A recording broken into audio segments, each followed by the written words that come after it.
Y'all ready? Uh.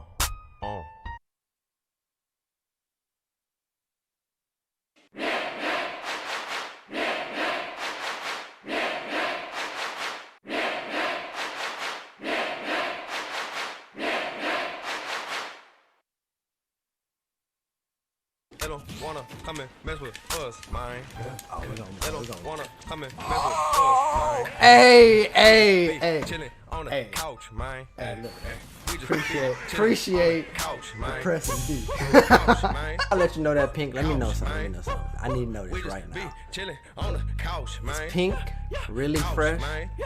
or it's fresh Man. Pink? We just be chilling. Speaking of Naruto, when Sephiroth dropped, I felt like Sephiroth Sephiroth was the closest thing to a Naruto character.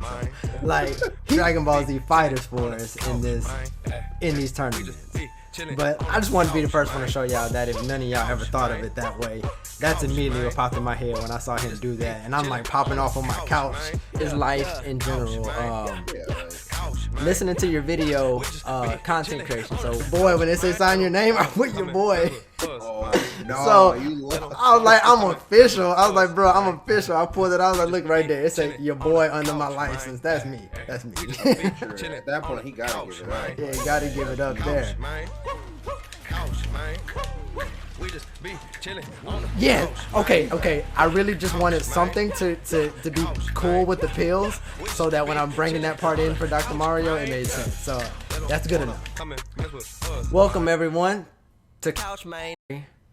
I'm your host, Son Terry, where we podcast and commentate first, and then we game. I have the first guest of the show here, my guy Marcus PinkFresh. Let's go. Welcome. First guest of the show, first episode here, and I chose my guy Pink. I want to let you know something. Before I let you know that Pink, let me know something. I need to know this right now. What's up? Is Pink really fresh, or is fresh Pink? I think Pink's fresh, bro. The color Pink's kind of clean. I'm not gonna hold you. That was you remember back in the day when people used to call stuff fresh, like, yo, that's fresh. Like, that's dead now. Don't nobody say that. Don't nobody say that no more. Nobody. Fresh, that was like, what, 2007, 2011? Yeah, like 2006, 2005. I remember just saying that in like middle school. Like, yo, that's fresh. That's fresh. Yeah. I mean, that's when Pink became really fresh about that time period, actually. Like True, 2007. In 2008, yeah. Because you're on the East Coast, and I wondered, like, did he think Pink was fresh personally because of the color? Or was it because Killer Cam was making Pink seem like... I was like, is he a fan of Killer Cam or what? Nah, okay. I did have an oversized long pink tee because of Cam. Okay. Nah, like, I mean, everybody had like the oversized tees back then. Everybody, we all did. Nah, the name actually comes from a friend group in high school. There was a bunch of us named Marcus. Like, we all just happened to be friends, and all of our names just happened to be Marcus. So they all had different nicknames. Like, one's Heat. I don't even understand Frost, because Frost's name wasn't Marcus, but one's Frost, and then there was like Emeralds, and then there was Squid, and basically they got all their names from colors of the Power Rangers, right? So the only two colors left when I joined, because I was like one of the last people to join, were yellow and pink. And I mean, I didn't care. Like, at the time, it's funny because at the time I was like, bro, I mean, you can call me whatever you want because I'm never ever gonna use his name. Right. So they were like, all right, I got you. I'm just gonna call you PinkFresh. And then that's what they started calling me. And I went to my first tournament, and they were like, bro, what's your tag? And I was like, my what?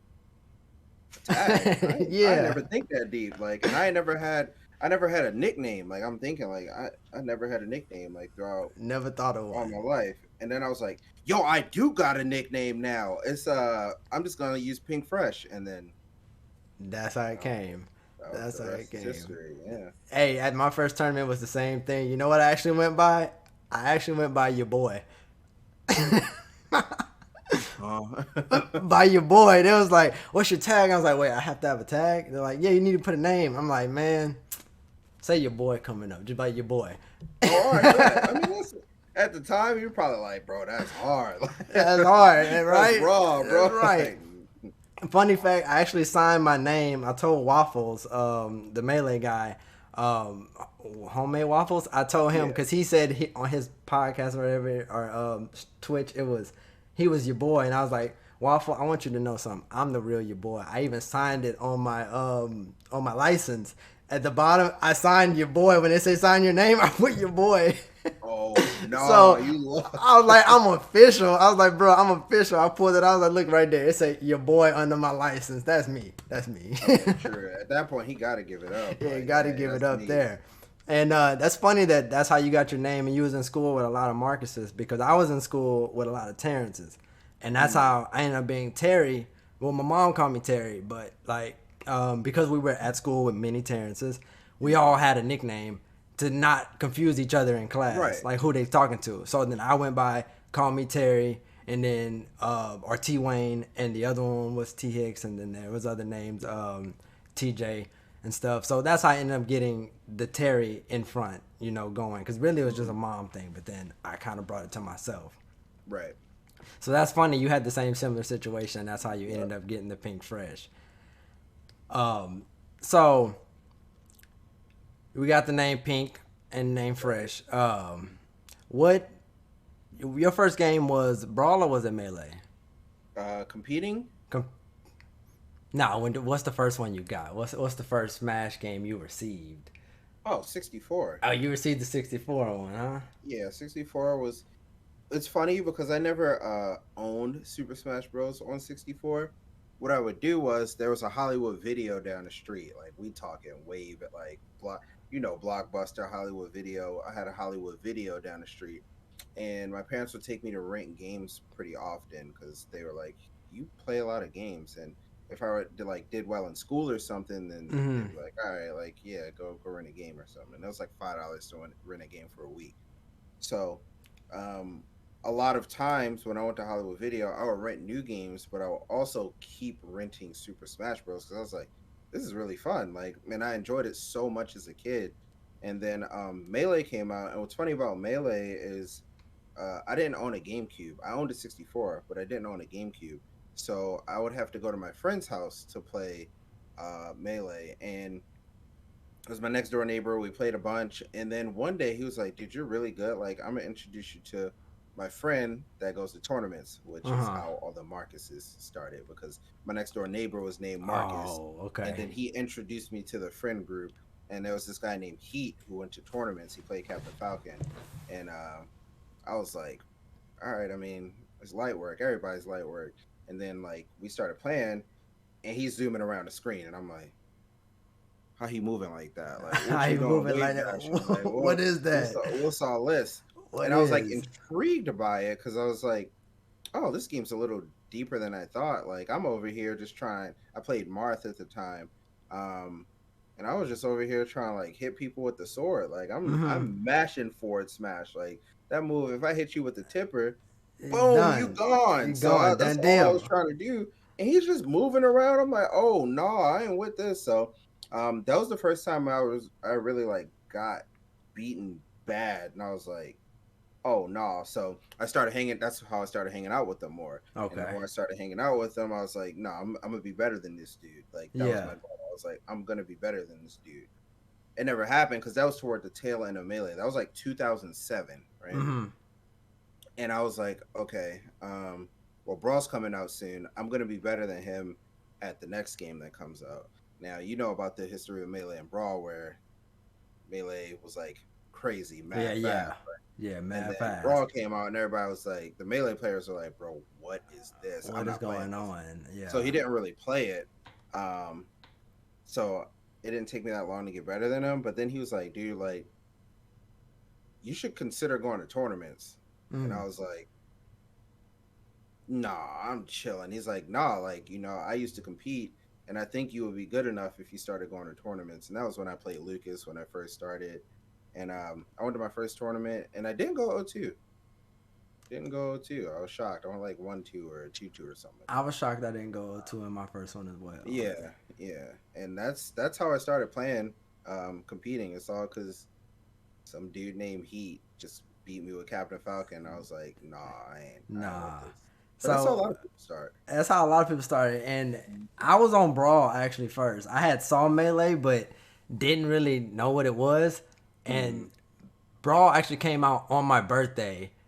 That's the day it dropped. And I had got my Wii that same year, and I didn't even know what Smash Bros was. The funny thing was I got Mario and Sonic at the Olympic Games for Christmas. And I saw the cover of Smash Bros because at that age it was all, we didn't see trailers that much. Internet wasn't big. It was all pick it by the cover.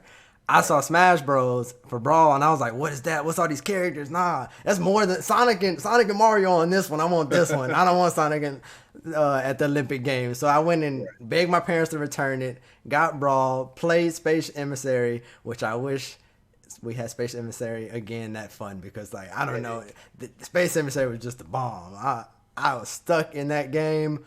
Who was your first character you enjoyed playing when you was playing Brawl for the first time? Through Space Emissary. A really really funny story about this. So, I originally I like Pokemon. So before I played Smash, I played Pokemon a lot. Me too. And I went into Brawl and I was like, oh, I'm gonna play Lucario because I knew Lucario was in the game, or I'm gonna play Pokemon Trainer, one of the two. Mm-hmm. I did not like the way Lucario felt, and then I was going I was going through subspace, and I was playing Meta Knight, and I was like, oh, this is kind of fun. Like, hold on, this character, he gliding, he got 80 jumps, I'm swinging, Hey. I'm splashing, I'm going kind of crazy. Like, Right. hold on, I kind of like Meta Knight. And I had other friends that weren't trying to be competitive and wasn't that good, and maybe less than a week in, I was playing them with Meta Knight and I was washing them, absolutely. And whenever people jumped in the sky, I would say, don't jump because this is Meta Knight's land. Yeah. It felt like when Meta Knight was in the air and you were in the air, Meta Knight was gonna win. Yeah, regardless. I didn't understand situations. I didn't understand space or anything like that. Just beating somebody up. If I was in the air with Meta Knight and you were in the air, it felt like I was more likely to win. Exactly. And I used to say, he's too cheap, I'm not gonna play him. I was omega casual. I was like, nah, bro, he's too cheap. I'm over here spamming these moves, I'm gonna play somebody else. Yeah. So I saw a video of, I wish I could remember his name. It was G or something. They played in tournaments in Pennsylvania, and they were Lucas. And I really liked the way PK Freeze looked. And then I picked Lucas, and I was deciding between Lucas and Lucario, but I couldn't beat a level 9 computer with Lucario, but I could with Lucas. So then I started playing Lucas. Then you started playing Lucas. Yeah. So that's how you fell on Lucas. When I was a Space Emissary, I had the same thing happen to me. First, I was messing with Falco. And I was like, oh, Falco feels so cool, man. This bird, he looked cool. He got a gun. I like this character. Then when I got to Meta Knight, I was like, yo, why does character feel like he can do everything? Fighting a computer, you felt like, why does it feel like no matter what situation I'm in, I can win with it? And not even competitive mindset. I was playing, anybody asked me who I played in there, I said Falco and Meta Knight, not knowing competitiveness or nothing. Never watched a tournament at all. Never seen one. First tournament I seen was Melee, was Mewtwo King. So I saw when Brawl was out, I saw a Melee tournament before I even saw a Brawl tournament. So I was just playing Meta Knight and Falco just because I thought Falco was really cool and Meta Knight was really cool. Only two reasons I was playing them. Didn't really get into tournaments until PM. PM literally was the first tournament I showed up to, and I told him I was your boy playing Wario. I don't know if you was good. Yeah, I don't know if you was Lucas. Were you Lucas in PM? Yeah. I was at that point. I was known as the Lucas guy. Mm-hmm. And TK Breezy, right now, he was like, bro, you should try playing PM. And I was like, nah, dude, I'm good. I don't really want to play this game. I'm just gonna keep playing Brawl. And he was like, bro, just give it one try for a week. If you don't like it, then you don't gotta play it. And I was like, all right. He's like, I think you would really like Lucas in that game, and I think you'd be really good at him. I was like, I mean, all right, sure, whatever. I'll try it. And I tried him, and I was like, ooh, hold on, I kind of like the way this feels. Right. So when I was on PM, I had just started looking at the tournament scene. Friend was like, yo, look at the tournaments. So I seen PM tournaments because I'm playing Brawl. And I'm like, oh, well, let's go play PM. Didn't even know how to L cancel. Didn't know nothing about L canceling or anything. I'm playing Wario, and I got real cheap with Wario. I would go into the first tournament, nobody knew, like, I don't know if they were just casual. They didn't know what to expect. Maybe if I was in a better region, they would have known about this. I swear, that's how I won most of my matches. Got close, down smash, down smash, down smash, down smash, side B. They didn't know how to SDR or DI out of the down smash into side B. And then, hey, once I started like learning how to L cancel, I started learning how to chain into his neutral air, falling into down smash, side B, and I became like, that's when I loved Wario for that side B. I called it the goal because that's what he would do. Yeah, that's what he said. Go. Yeah, I love that move. And then, now we're at, so when I found that, it was pretty late. Wii U was about to come out, and hey, Wario's in Wii U, but goal wasn't there, so I was like, go away. I can't do it. I don't know what to do anymore. And I'm pretty sure you tried Lucas when Wii U came out, right? You were. He just wasn't actually in. Oh yeah, he wasn't. Right. Yeah, he was like a DLC character. That is like, right. What? Like, how's it even possible? Why would he be a DLC? Wii U, they were funny for us with that, putting original characters as DLC on us. And he didn't. Yeah, I was like, ain't no way. And then they brought Roy back, which was kind of hype. But the two characters they brought back were trash. They weren't like DLC. I think they cheated us right there. I feel like they cheated. They redeemed themselves in Ultimate, but they kind of cheated us on that DLC, bringing Mewtwo and Lucas. Yeah, right. Mewtwo was actually awful, and then they buffed him ridiculously, and they didn't buff Roy or Lucas to the same extent. So Mewtwo got to see a lot of play in Smash 4, but the other two, those other two, nah. That Roy, like, you barely remember him in Wii U. Actually, until you said it, I didn't even think about Roy being in Wii U. That's how much people didn't use him. Right. Dang, sad. Then he got his redemption and came back to be like one of the top Fire Emblem characters. Roy's our boy in Ultimate. That side B, Dancing Blade. I don't even know if they call it Dancing Blade for him. But yeah, kills. Double-edged dance, I think. Kills at 60, basically, almost on everybody. That's what I call it. Get your kill, easy neutral, easy kill zone. You catch somebody in the corner, you probably got them. Yep. But over the time of this podcast, just to let you know something crazy, how you became the first person. I'm sure you wonder how I decided you to be the first person. I was pretty curious, but I was just going with it, right? Yeah. Thanks, man. So it's been like, as you know, for content creation, being a content creator, I watched your video last night, listening to you about being a content creator and everything. We constantly think. It literally took me a year to get to this point in making this video with you right now. Because I've been a content creator since 2011. I started with music and entertaining through music and skits. It took me a very long time. As a content creator, as you understand, we think, we start, we stop, we think, we start, we stop, don't get a certain result, we start again, we stop. A whole year it took me. I literally watched the Tweet Talks from episode 1 all the way to this point before I came up with my official idea. And I came up with a couple months ago.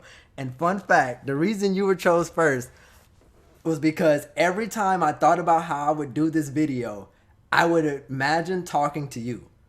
Oh, interesting. Wow. Like, I would imagine you being the person I'm talking to, because when I listened to you, it felt like it would be easy to talk to you, and you were an easy person for me to bounce back and forth with and talk to. Right. So when I was thinking, who should be the first person? Who should I get as the first episode? I was like, why not Marcus? Like, I literally brainstorm and think of how to talk to the person and use you as the example.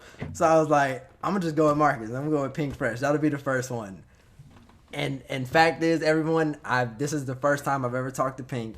Never met him. We may have been at a tournament together once in the past. I've been to some big ones, but don't know. Never talked to him. This first time ever talking with him, and that's how you became the first person to be on the episode. So appreciate you getting in on it, and you being the first one.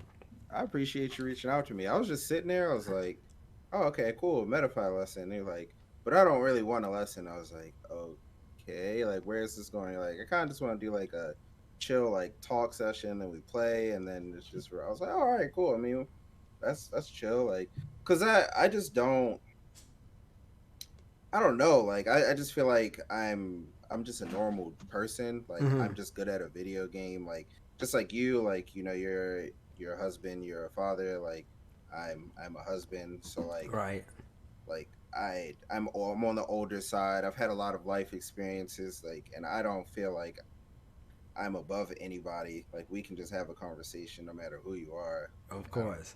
It's just, I don't know, like, it's life in general. yeah, like, listening to your video, content creation. So how are you feeling about content creation? Because we're both husbands, and I heard you say once on the Tweet Talk, you know, balancing that the relationship of boyfriend going into husband and trying to be a gamer at the same time and going to tournaments was kind of difficult, bouncing those around. Right. And I felt you in that situation, because I was trying to be a husband with newly being a father, trying to bounce going to tournaments at the same time. I was like, man, I get what he's saying. Like, it's not easy. And now you tried to incorporate content creation while quitting a job. So how has that been now? Ooh, it is brutal, because I mean, it's like what we've been saying, right? So like, I have my wife, was like priority number one, right? Right, like, right. That comes above everything. And then a lot of people don't know, because I don't talk about this, but actually I guess I should change the order. Number one is, I'm pretty religious. A lot of people don't know this, but it's like, I was at church earlier today. Like right, you were. I serve on the tech team. My wife serves on the worship teams. Like, she sings. I do like production and sound and lighting and presentation and stuff like that. I go to youth group on Wednesdays. As a youth leader, she's like on like the youth board. I just like help out, like a supervisor type thing. And then I have a Bible study every Thursday I go to. So 3 days out of the week I'm doing something that I probably like, something church, right? You know, exactly. for God, you're gonna get the praise in, right? Yes, right. Yes, sir. And that's time, right? Right. I had to wake up to get to church by 8 a.m. and I didn't get home till almost 2 p.m. That's a little unusual. Usually I get home at about 1, but that's already 5 hours out of my day. When I go to youth group, I have to stop everything I'm doing to get ready, and then we go together. That's like 3 or 4 hours out of my day. Same for the Bible study, right? So like, that's hours out of a day that all I'm doing is committing myself to God, right? So boom. Then I have my wife. Gotta figure out, that's also 3 days out of the week. I gotta figure out a day to spend time with her, right? Right, like, so do. She has a 9 to 5, so she's working a 9 to 5. And if, let's say it's a Wednesday, she works 9 to 5. She gets off. Hopefully I made dinner for her. Boom. Then we go to youth group. Then we get home. It's like 9 o'clock. We might spend an hour together. Right. Go to sleep. Right. So then I gotta find days. All right. Well, Wednesday, Thursday, Sunday. Sunday's kind of all right. Can't be Tuesday. I have Xanadu on Tuesday nights. Can't be Friday. I have Xanadu on Friday nights. Okay. Monday in the game. I normally record the podcast on Monday nights. Leaves me with Saturday, right? So now I finally find some time to spend with my wife, but notice every other day I said I was busy. When do I practice?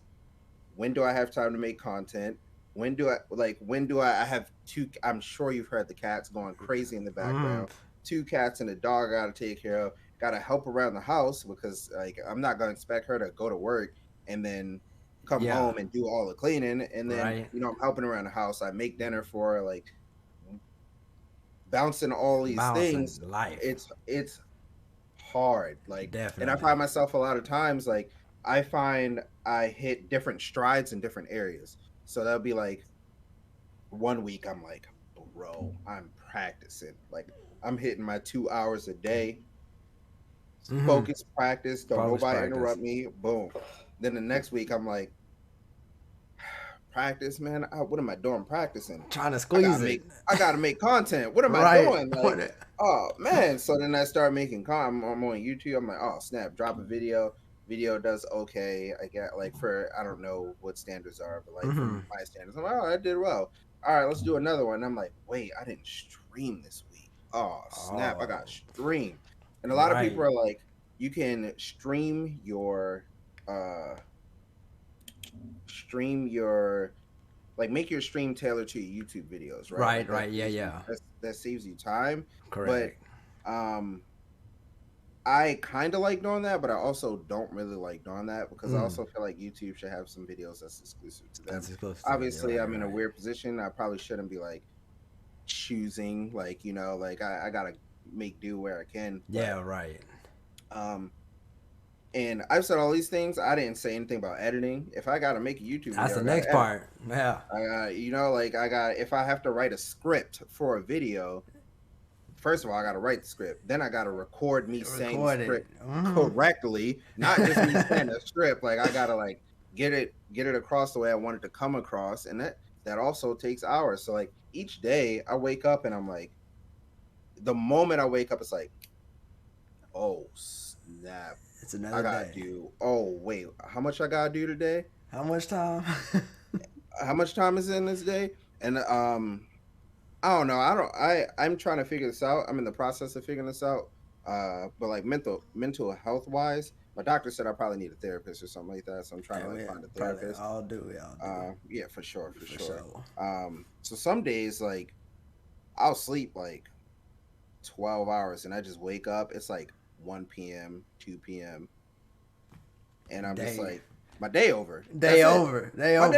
Trying to squeeze the rest. What I'm going to do in 3 hours because I have to have dinner ready at around 5:30 when my wife gets home. Like, what am I going to do? And then we'll spend time with the wife at that point too. Mm-hmm. Yeah, and then it's back to bed and you're like, back to bed. Oh man, that was a good day. I did nothing. I got nothing accomplished, and it happens very often. So the balance is pretty hard. I've been really, really thinking about it recently. Like, I know that I'm overwhelmed, and I'm trying to figure out like I need to weed something out. And it's probably like you said earlier, like I can't be competing as much as I want to because I just don't have the time for it. Honestly, like, to be as good as I want to be, or I know that I can be.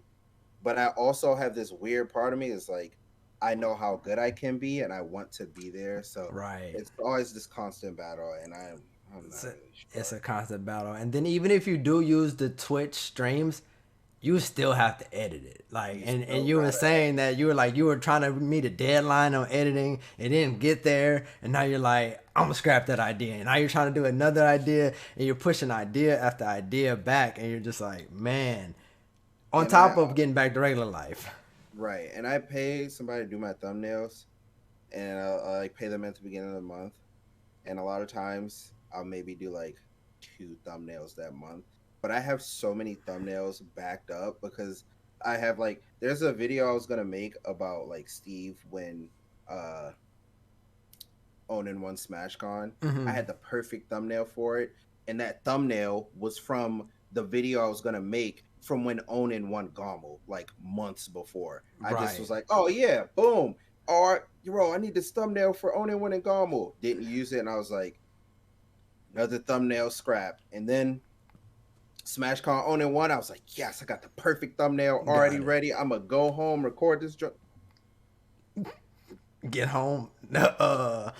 Wasn't I gonna do a video? Dang it! I was like, dang, I'm kind of tired, bro. Like, bro, I streamed the next day, but then I was like, bro, I just streamed for a couple hours. Like, where's the video editing time? Then I felt the week going by, and I was like, it's too late. Like, I feel like there's windows for especially tournament related videos. Like, I believe, I don't know if this is true, it's probably in my head, but I feel like there's windows where like, oh, this is gonna get this many views, and it's gonna be it just slowly. That's how I can start to feel sometimes. That's how I can start to feel.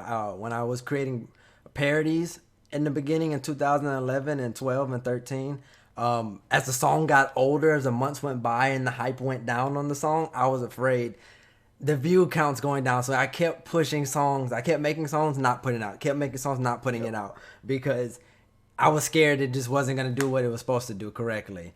And speaking of like the thumbnails and things, nowadays you were saying that it is important. Like the title's always been important, but if some people don't know, back in 2011 and before, basically not until like 2013, thumbnail wasn't really that important. People would just pick a little random part of the video and that would be the thumbnail. Like thumbnail wasn't that important. And the more they upped YouTube and the production, people started dropping these thumbnails. They started getting clickbait thumbnails, and all of a sudden thumbnails became important. So me coming back into creation in 2018, that's where I struggled the most was thumbnails. Because I'm just like, I'm not used to thumbnails. From 2011, I didn't do thumbnails. I just picked one of the little things, and hey, that was the thumbnail. And the name of the video got clicks. But now you could not get clicks on top of with the thumbnail, or if it's not, you can have the right thumbnail but not the right title, and it's not getting clicked again. So even creating here, it makes me a little nervous trying to make the video with a thumbnail and title, because it's like it feels like it won't get clicked sometimes, and like you're saying, it gets pushed back. Excuse me, can you go get in your bed all that morning? Sit down, please. All right, thank you. But yeah, that's how it goes. And then like you're saying, the practicing, like bro, it's been 2 weeks. Like every week I've been trying to put a little bit into the video process, and every week I've been making one more stride. Like the past 3 weeks I've been getting closer and closer to making the strides of getting this video out. And every week I've only had time to do maybe 1 or 2 nights of something strong of getting this video into production and going. And I haven't practiced. Like when I was getting ready for this, I'm like, man, we're about to play. I ain't practicing like 2 weeks. I ain't played online in a month. I'm like, and we about to play online? I'm like, oh, I might get smashed. I was like, but oh well. Forget it. I'll just do it. It's whatever, you know. Content is the most important thing here. Right. So I get what you mean when it comes to this, trying to get into practice mode. So last question about that is, what do you feel? Because you're streaming, so that is content creation. Like, you know, it's a different form of content creation. It's just not YouTube content creation when you're streaming, unless you stream on YouTube. Where do you feel you are content wise now? Because I looked at the channel.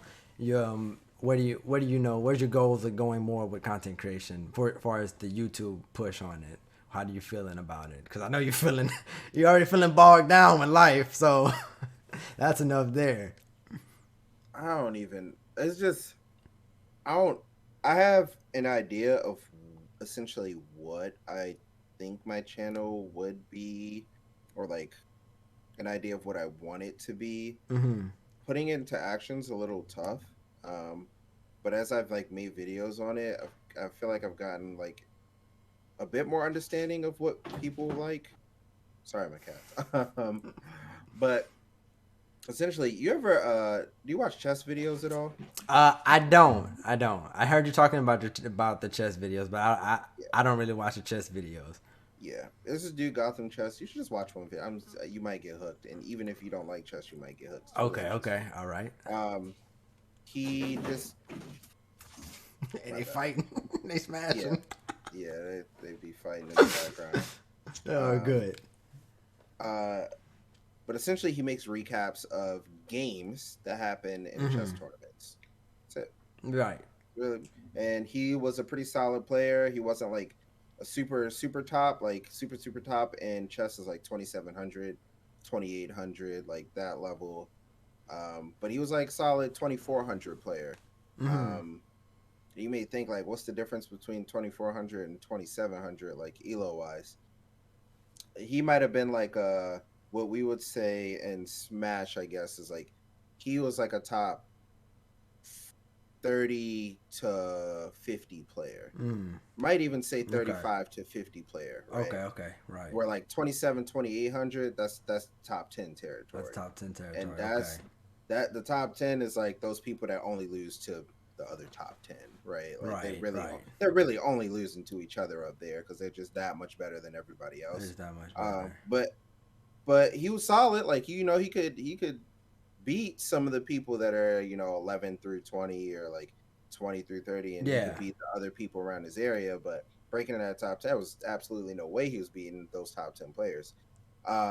So he understands the game, Yeah. right? On like a really deep level, and he can provide it's kind Useful of funny. knowledge. Yeah. Yeah, useful knowledge, but also staying entertaining. They're like 30-minute videos. Like each video he drops is like 30 minutes, and I don't necessarily watch them, but I listen to them. You listen to Because them. like Yeah. I don't want to be a chess player. Like, but I find chess kind of interesting, Right. and that's where I think a lot of people are with Smash. Like, not every Smash player wants to be the best Smash player in the world. Not every Smash player wants to even compete in Smash. But a lot of people like watching Smash. They do. And I think a lot of people would appreciate knowing what's going on a little bit more, even if they're not necessarily like paying attention to like the nuances of the game. You could like break it down in a way that is like more simplified. And I think he does that really well.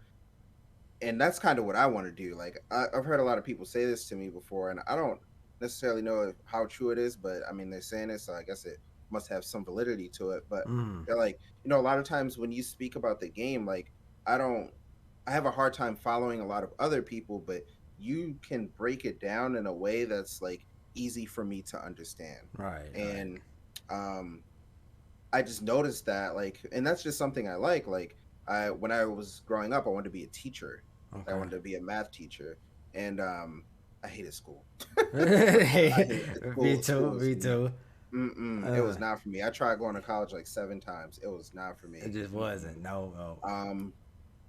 But I find myself in a position now where I'm able to teach, just not the way that I thought when I that was you would be growing teaching. up. Right. Which, funny how that always works. So that plays into like the content creation. So he gives you some inspiration on how you want to go about your videos.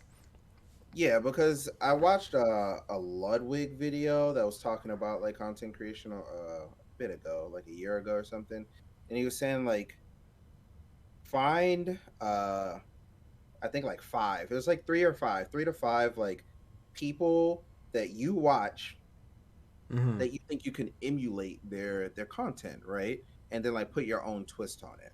And I was like, I can't think of like people that I really watch that like inspire me to want to make their type of content.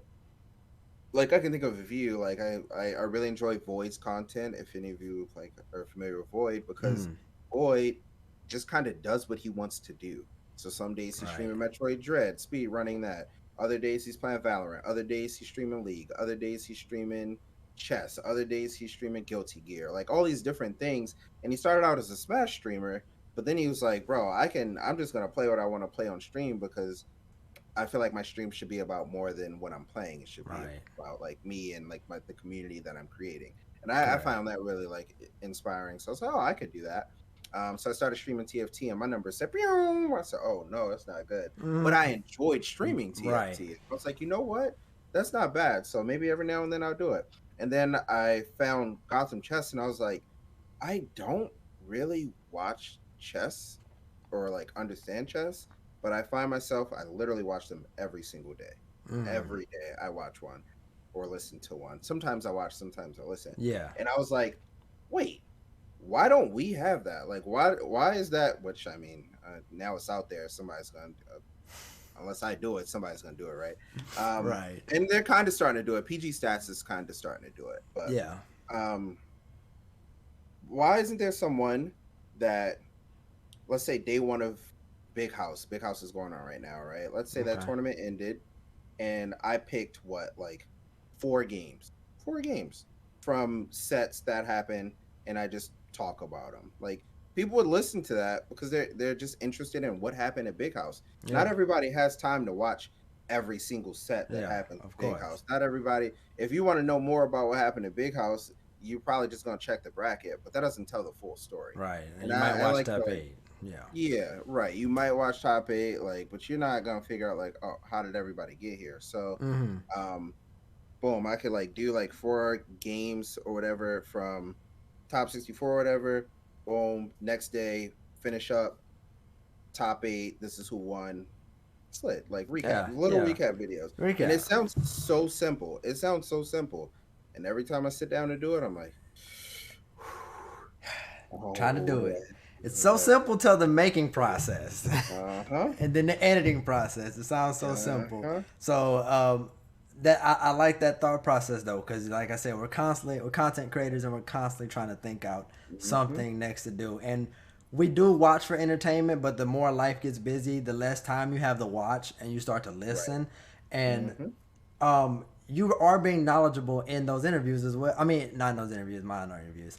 You're being knowledgeable in those talks as well. You're also teaching, because I was listening to Tweek Talks, definitely like the first 20 episodes. I was listening hard. And Ramses Esports, when I found his channel, I was just listening. I was just putting him on and just listening to what he had to say, because I was trying to get better at the game to go to tournament-wise.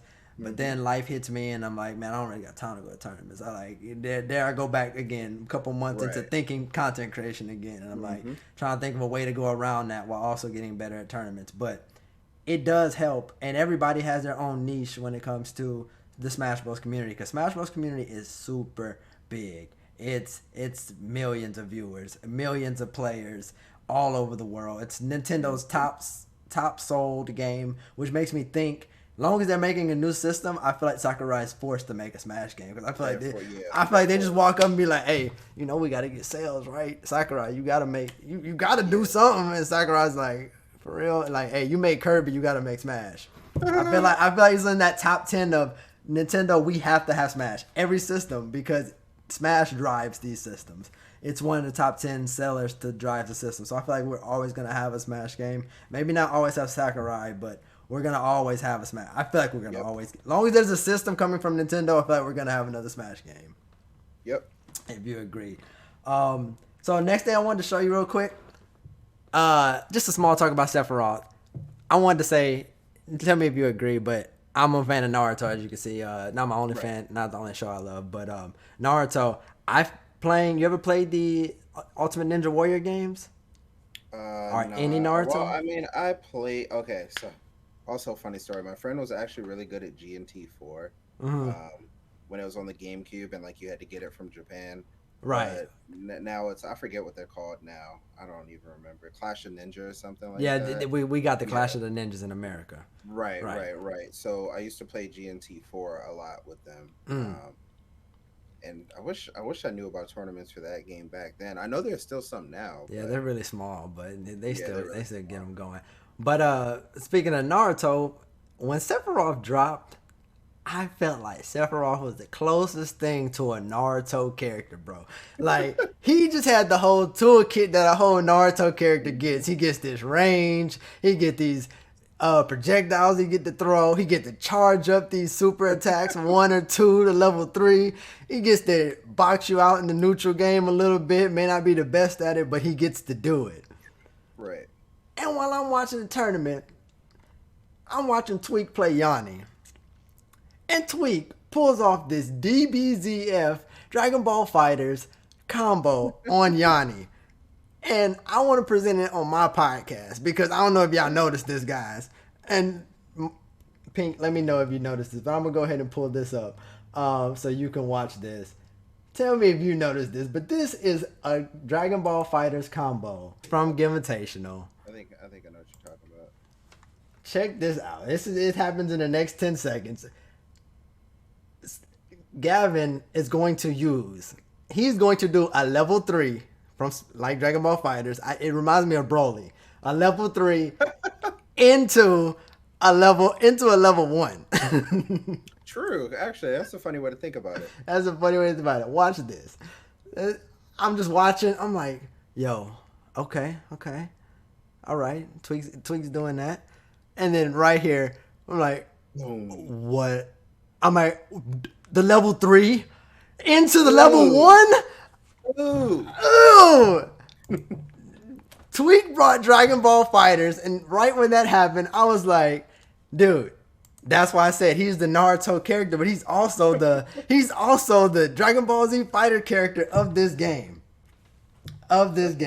So sick. It's like in my top 5 characters, like to play as. But it's probably might be my favorite character to watch. he's very enjoyable to watch. Gavin's is very enjoyable to watch. When Gavin did that, dude, you know, lately the last 3 tournaments, I'm like, Gavin, where's the Sephiroth? What's wrong? I'm like, what's wrong, bro? It might come back, but I think he's mostly Diddy Kong. I can't see him. Which is fine, but he was hitting the Dragon Ball Z fighters for us in these tournaments. But I just wanted to be the first one to show y'all that if none of y'all ever thought of it that way, that's immediately what popped in my head when I saw him do that. And I'm like popping off on my couch for Tweek hitting this because it just went so, it was so beautiful. It was a very beautiful. He's probably the most artistic characters in the game, if I should say. One, and that's what puts him like that Dragon Ball Fighters Naruto type of character in the game. But next, I sent you 2 things to your email. I would like you to go ahead and listen to them. Okay. And what you're gonna do here when you listen to them, go ahead and read the lyrics. The first one's for Pushin B. You're gonna pick which one you like the most. You're gonna pick it, okay? I want to pick which one I like. Yes, you're gonna listen to them right now, and then the 2 you want out of the 2, you're gonna pick the one that's gonna go for the rest of the video for the gaming portion of it. That's gonna be the video to the gaming portion. So the game portion is gonna be really short. It's only gonna be like 3 minutes long. Probably a couple minutes. Yeah. It's mostly podcast, and then boom, you see the video, and then you hear my song at the same time. So you made these songs like from scratch? Yes, from scratch. I wrote. They're both parodies. I'm giving you 2 parodies, by the way. They're right. not. They're no. I'm giving you 2 parody songs that I created because I make original songs, parodies, remixes sometimes, and just straight freestyles. So it's a Pushin P parody. Pushin P parody, and then I got the lyrics there, so you know exactly what the references are. I was listening. I'm reading the lyrics. I forgot what you said about the freestyle. I was like, trying to find it. Did I missed it? I missed something. Alright, so here's the thing. Mm-hmm. I like the second song better, but which one do I think is better for a montage? It's the Pushin B one. Yeah, I mean, if you're gonna have some clips, I mean it. Originally, I recorded Pushin B first, and I was only gonna go with that one, but then I was like, I want to give him 2 options, but they're Pushin B, you know, cause we be pressing B a lot, and Pushin B go in. Right. But you can pick either one you want, man. It's up to you. I'm gonna make the montage whether or not. I gotta be Pushin B if we're making a montage. Okay, you want to Pushin B. I gotta be Pushin B. Last time on Terry Money TV. Pushin B. Yeah. Pushin B. Play me up. Play me up, B. Lasers in the blasters in my piece. I'm pushing B. Kirby new hammers for my B. We don't want no peace. Red spot on my controller just for B. Drop the menu, then we plottin'. Heroes B. He not a doctor for B. He turned pharmacy. Pushing B. I'm pushing B. Yeah. All pressing B, I rock these shorukins and hydukins. Pushing B. Bayoneta on her knees, ready to press a B. Luma let me squeeze, then she leave, cause she keep it B. Poker trainer, water squirtle trainer, I'm pushing B. Fire charizard, razor leaf, Ivy, I'm pushing B. Pushing B, I'm pushing B, pushing B, I'm pushing B. Yeah, pushing B, I'm pushing B, pushing B, I'm pushing B. Yeah. Press the B, I'm singing now, opponent just sleep, my pockets deep, take items on me, crowd they watching me, I'm pushing B, I'm pushing B, pushing B, I'm pushing B, yeah. With the student, now by me now. Wolf will pull a gun, Fox will pull a gun, Fox will pull a gun, Joker will pull a gun, press a B is fun. So we got that thunder, so does Peek and Pichu with that thunder. Nana and Popo have you in the ice you under. You two with confused, have you left to wonder? I'm dancing with the Blaze, Martha Lucina. DK to grab and you can't get no meaner.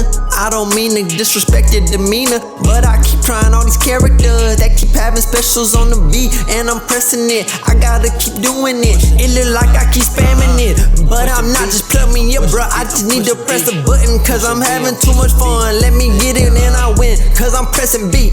I'm pressing B, I'm pressing B. Yeah, this character, I'm pushing B. Yeah, all match long, I'm pushing B. Pushing B, I'm pushing B. Yeah, I'm pushing B. Don't worry, I got a B, I got a B. I got a B.